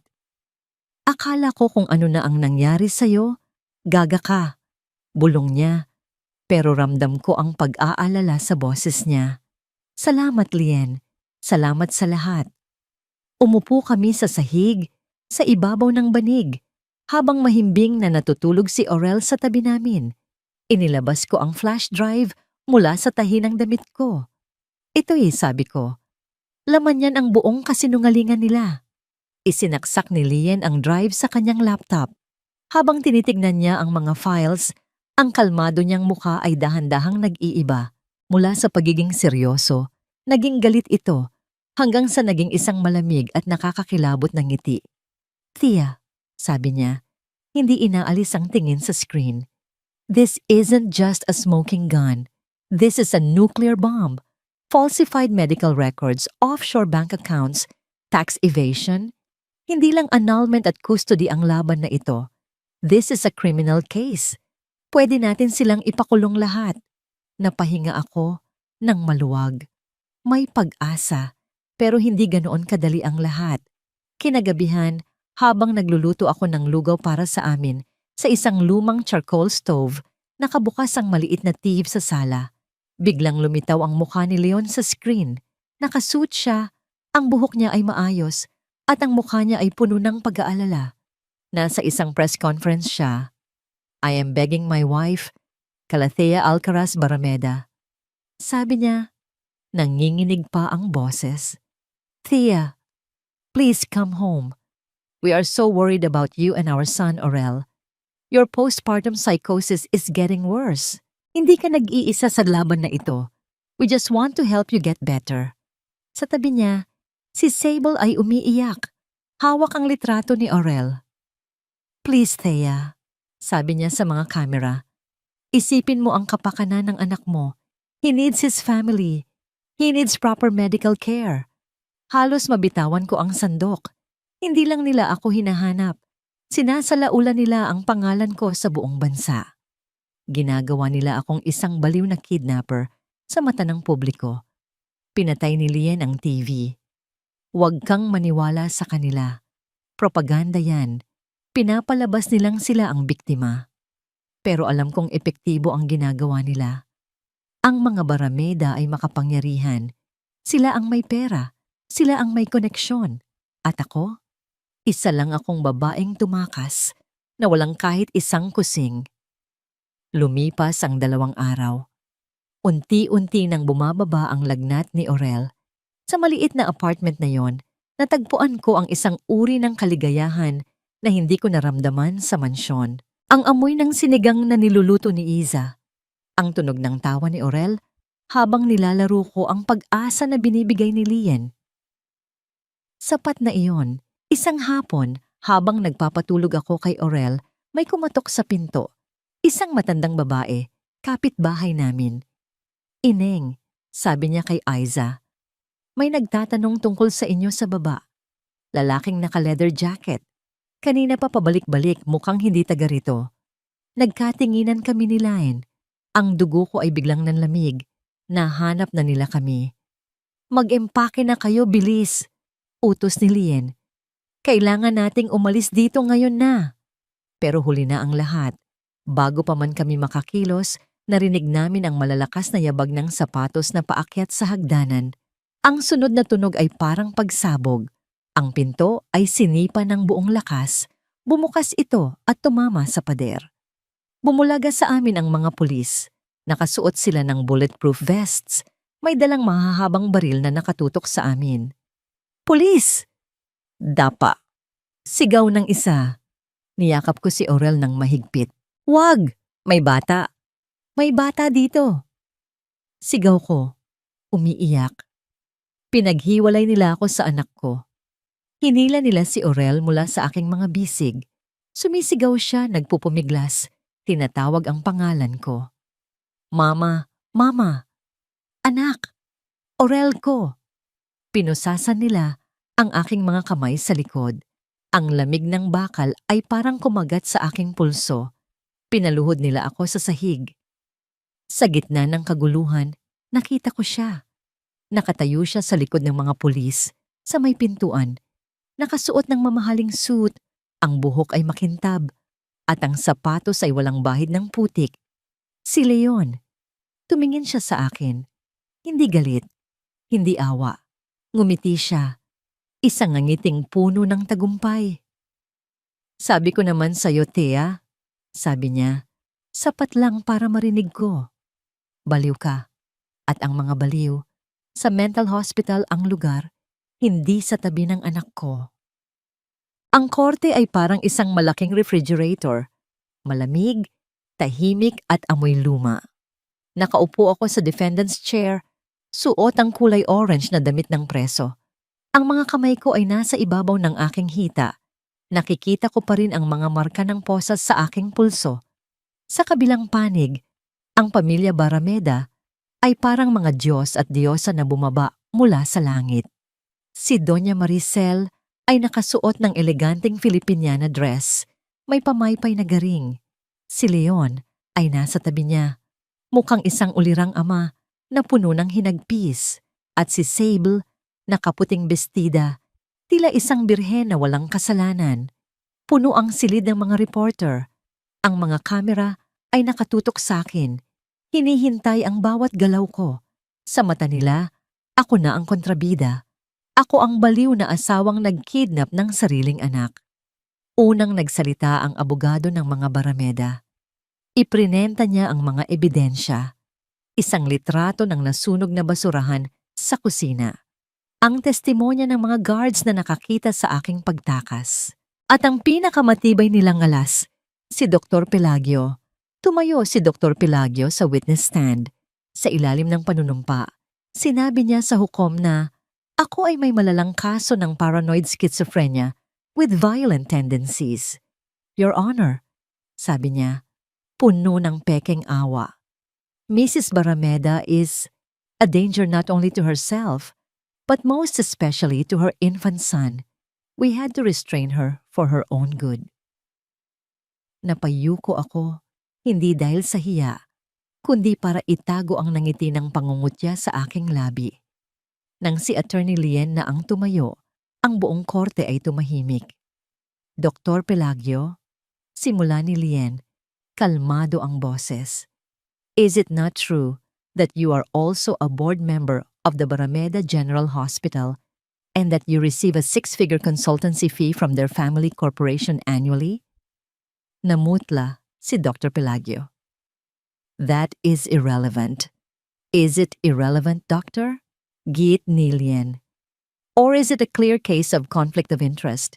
You diagnosed your own boss's daughter-in-law. Hindi ba't labag iyan sa medical ethics? Nagsimulang magbulungan ang mga tao sa korte. Ang unang lamat sa perpektong imahe ng mga Barameda. Pagkatapos noon, tinawag ni Lien ang kanyang surprise witness. The prosecution calls Nurse Izara Montalban to the stand. Nanlaki ang mga mata ni Sable. Halos malaglag ang panga ni Leon. Umupo si Iza sa witness stand. Nanginginig pero determinado. Ikinuwento niya ang lahat. Ang pagpapalit ng gamot, ang pagtatangkang pagturok ni Sable ng lason, ang mga narinig niyang usapan tungkol sa pagpapatapon sa akin sa Batanes. Hindi baliw si Thea, sabi ni Iza, tumutulo ang luha. Biktima siya. Ngayon, ako na ang tinawag. Dahan-dahan akong tumayo at lumakad papunta sa gitna. Bawat hakbang ay mabigat, pero habang naglalakad ako, hindi na ako ang babaeng bilanggo. Ako si Calathea. Ako ay isang ina. Mrs. Barameda, tanong ni Lien, maari mo bang isalaysay sa korte ang nangyari sa gabi ng iyong pagtakas? Hindi ako sumigaw. Hindi ako humagulgol. Tumingin ako ng diretso sa hukom, tapos kay Leon, tapos kay Sable. Hindi po ako tumakas, Your Honor. Simula ko. Malinaw at matatag ang boses. Iniligtas ko po ang aking anak. Ikinuwento ko ang lahat. Ang pagpapanggap ko, ang pagnanakaw ng ebidensya, ang lagnat ni Aurel na binaliwala ni Sable. Nang dumating ako sa puntong nakita ko ang anak kong umiiyak, habang si Sable ay nagsa-cellphone lang, bumigay ang boses ko. Sabi nila, baliw daw ako. Sabi ko, habang pinupunasan ang luhang hindi ko na napigilan. Maaring mahina ang aking katawan pagkatapos kong manganak. Maaring sugatan ang aking puso dahil sa kanilang pagtataksil. Pero ang pagmamahal ng isang ina, Your Honor, ay hindi kailanman isang sakit. Narinig ko ang mga hikbi mula sa mga babae sa audience. Objection, Your Honor. She is being emotional. Sigaw ng abogado ng mga Barameda. Noted, sabi ng hukom. Tumingin siya sa akin. Do you have any proof to back up your claims, Mrs. Barameda? Ngumiti si Lien. As a matter of fact, we do, Your Honor. Ito na ang pagkakataon. Ipinresinta ni Lien ang laman ng flash drive. Isa-isa niyang ipinakita sa malaking screen ng korte ang lahat. Ang mga bank records na nagpapatunay na milyon-milyon ang inililipat mula sa charity fund papunta sa personal account ni Sable. ang scanned referral letter ni Dr. Pelagio para sa Batanes Mental Facility, ang admission date, ang araw pagkatapos ng binyag, at ang huli, ang piyesa de resistensya. Your Honor, we would like to present an audio recording. This was taken from the dashboard camera of Mr. Doro's delivery van, which was parked near the Barameda's main house on the night of the escape. It accidentally recorded a phone call made by Mr. Leon Barameda. Pinindot ni Lien ang play. Umalingaw-ngaw sa buong korte ang boses ni Leon. Malinaw na malinaw. Severino, listen to me. Nakatakas siya. Oo, kasama ang bata. Hindi pwede. Kailangan natin siyang mahanap bago pa siya magsalita. Kapag nakuha natin siya, itutuloy natin ang plano. Ipapakulong natin siya sa Batanes hanggang sa makalimutan niya ang sarili niyang pangalan. Isang nakabibinging katahimikan ang bumalot sa korte. Lahat ng mata ay napunta kay Leon. Ang kulay ng mukha niya ay parang papel. Si Doña Maricel ay napahawak sa kanyang dibdib, hindi makahinga. Si Sable ay nakatingin sa sahig, nanginginig. Tapos na ang laro. Ang hukom, isang matandang babae na kilala sa pagiging istrikto, ay dahan-dahang inalis ang kanyang salamin. Tumingin siya sa pamilya Barameda, hindi bilang mga akusado sa isang custody case, kundi bilang mga kriminal. This is no longer a hearing for child custody. Sabi ng hukom, ang boses niya ay malamig at puno ng awtoridad. This has now become a criminal investigation for attempted murder, falsification of medical documents, and large-scale fraud. Tumayo siya. I am ordering the immediate arrest of Dr. Sable Ilagan, Dr. Alfonso Pelagio, and Mr. Leon Barameda. Boom! Ang lagapak ng gavel ng hukom ay parang putok ng baril sa loob ng silid. Nagsigawan ang mga reporter, naglabasan ang mga pulis. Nakita ko ang hindi makapaniwalang itsura sa mukha ni Leon habang papalapit sa kanya ang mga pulis. Nakita ko kung paano siya nagpumiglas. Nakita ko ang takot sa mga mata ni Sable. At narinig ko ang tunog na matagal ko nang hinihintay. Ang malamig na kalansing ng posas habang isinasara ito sa mga kamay ni Leon. Ang parehong tunog na narinig ko noong dinakip nila ako. Tumingin siya sa akin, puno ng galit at pagkamuhi. Pero hindi ako natakot. Tiningnan ko lang siya pabalik.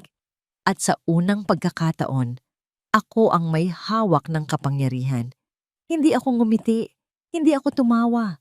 Tumulo lang ang luha ko, luha ng kalayaan. Sabi nila, kapag bumagsak ang isang higante, dumadagundong ang lupa. Pero sa kaso ng pamilya Barameda, ang pagbagsak nila ay hindi isang pagsabog, kundi isang mabilis at walang awang pagguho tulad ng isang kastilyong buhangin na tinangay ng dambuhalang alon. Matapos ang utos ng hukom, nagkagulo ang buong bansa.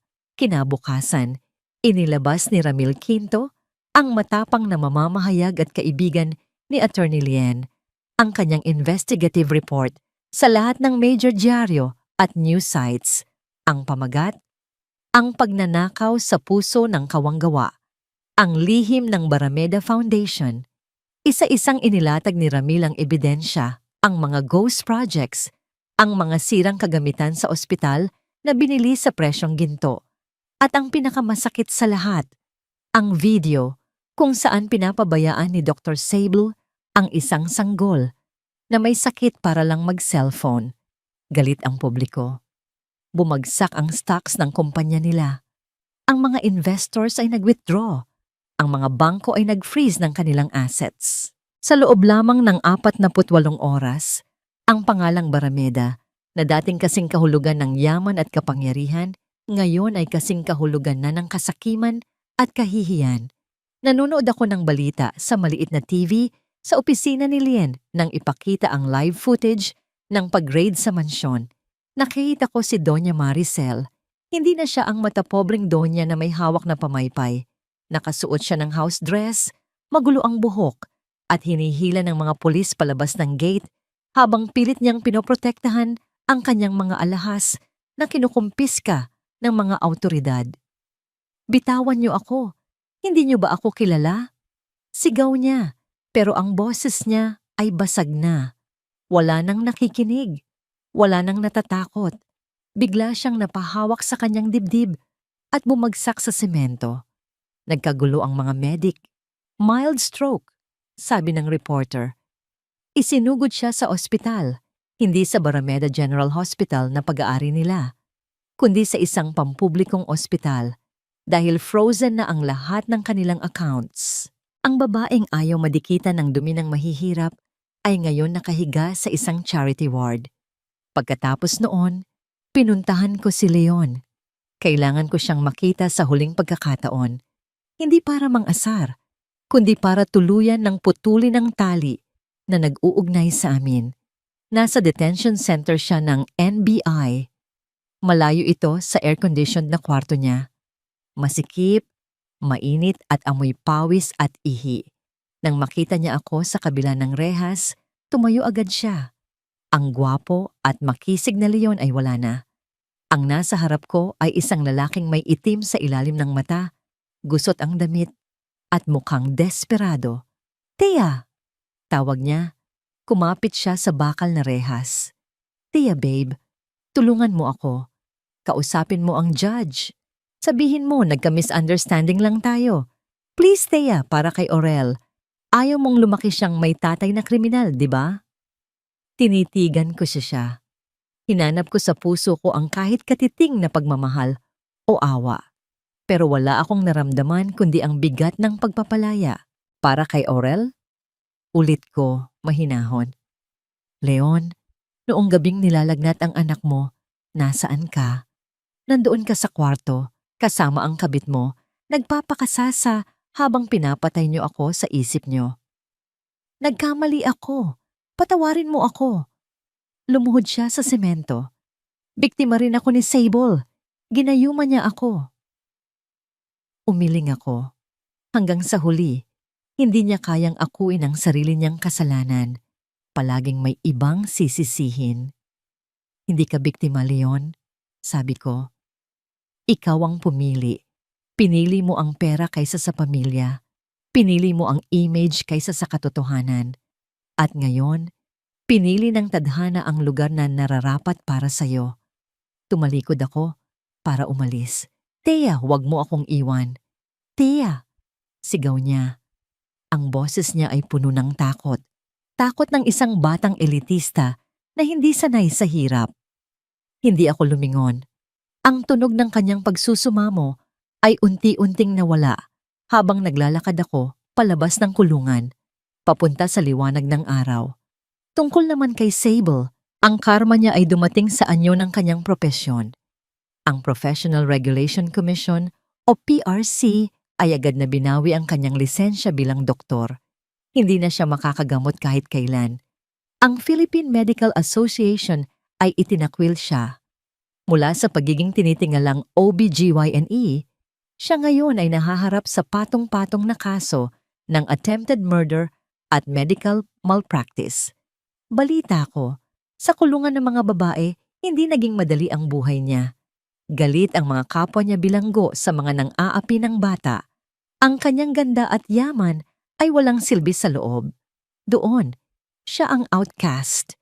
Sa wakas, nakuha ko ang final court order. Sole custody. Ibinigay sa akin ang buong karapatan kay Aurel. Wala nang visitation rights para sa mga Barrameda hanggat hindi natatapos ang mga kaso at psychological evaluation nila. Paglabas ko ng Hall of Justice, sinalubong ako ng isang tanawin na nagpaiyak sa akin. Hindi lang si Attorney Lien, si Iza at si Mang Doro ang nandoon. May daan-daang kababaihan, mga nanay, mga single moms, mga biktima ng abuse. May hawak silang mga placard at bulaklak. "Salamat sa paglaban, Thea. Hindi ka baliw. Isa kang bayani. Laban ng isang ina, laban nating lahat." Lumapit sa akin ang isang matandang babae at inabutan ako ng pumpon ng sampagita. "Salamat, anak," sabi niya. Nangingilid ang luha. "Dahil sa tapang mo, nagkaroon ako ng lakas ng loob na iwan ang asawa kong sinasaktan ako." Ipinakita mo sa amin na kaya naming manalo. Niyakap ko si Aurel na karga ni Iza. Hinalikan ko ang kanyang pisngi. Sa loob ng mahabang panahon, akala ko ay nakikipaglaban ako para lang sa sarili ko at sa anak ko. Hindi ko alam na ang bawat hakbang ko, ang bawat pagtanggi kong sumuko ay nagbubukas pala ng pinto para sa iba. Tumingala ako sa langit. Tapos na ang bagyo. Ang langit ay kulay asul, malinis at payapa. Ang imperyo ng kasamaan ay gumuho na. At sa mga guho nito, magtatayo ako ng isang bagong tahanan. Isang tahanan na hindi gawa sa ginto o marmol, kundi gawa sa katotohanan at pagmamahal. Huminga ako ng malalim. Amoy ko ang kalayaan. Tara na anak, bulong ko kay Aurel. Uwi na tayo.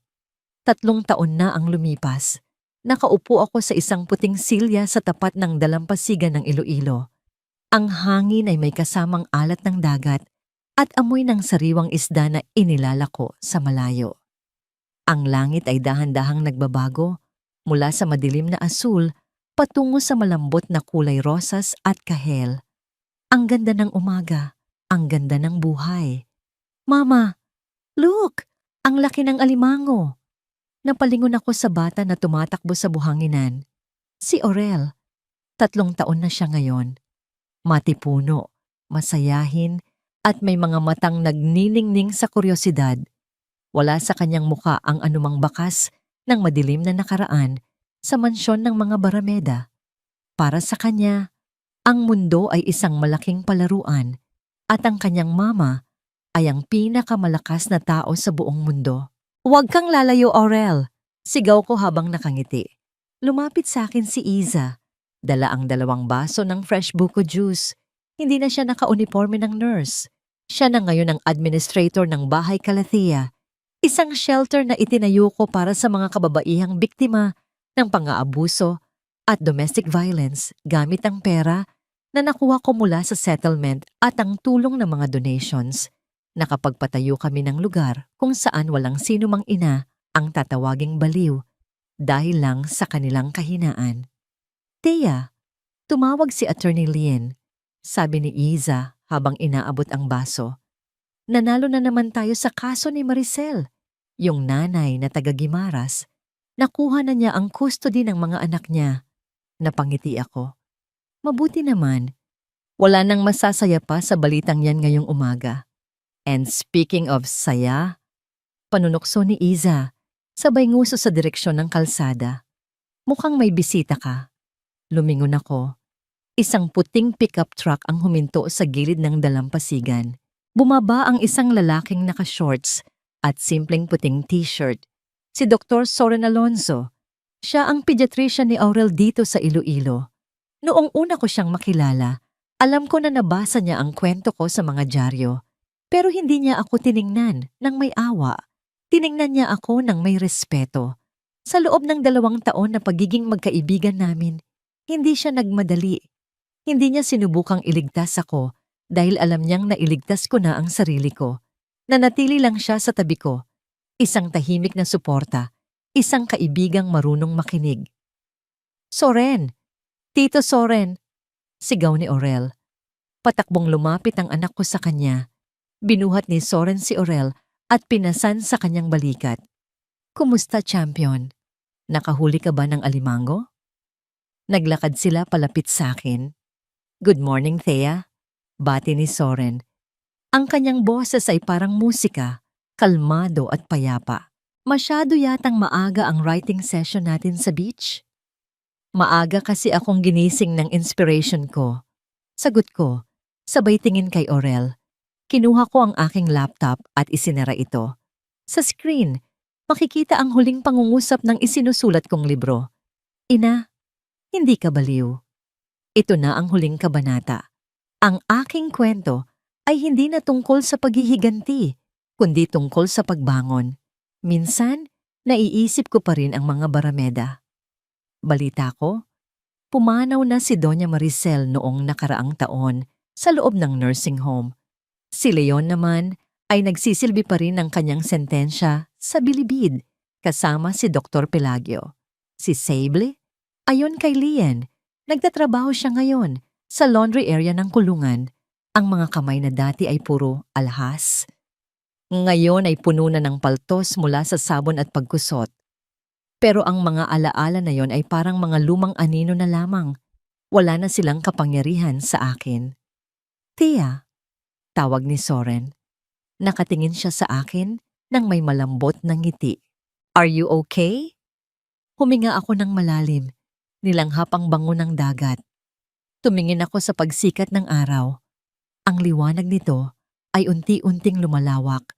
Tinutunaw ang dilim ng gabi. Binabalot ang mundo ng bagong pag-asa. Oo, sagot ko. At sa unang pagkakataon, ramdam ko ang katotohanan sa bawat letra ng salitang iyon. Ayos na ako. Hinawakan ko ang kamay ni Oral sa isang panig at naramdaman ko ang magaan na pagtapik ni Soren sa aking balikat. Naglakad kami sa dalampasigan habang ang tubig ay humahalik sa aming mga paa. Ang mga bakas ng paa namin sa buhangin ay mabilis na binubura ng alon. Parang ang aking nakaraan, gaano man ito naging masakit, gaano man ito naging madilim, ang agos ng panahon at ang lakas ng aking pagmamahal ay unti-unti na itong nililinis. Hindi na ako ang babaeng umiiyak sa sahig ng mansyon. Hindi na ako ang babaeng tinawag nilang baliw. Ako si Calathea. Ako ay isang ina. At sa wakas, ako ay malaya. Habang ang araw ay tuluyang sumisikat sa Iloilo, alam ko na ito na ang simula ng aking totoong buhay. Isang buhay na punong-puno ng pag-asa, patawad, at higit sa lahat, kapayapaan.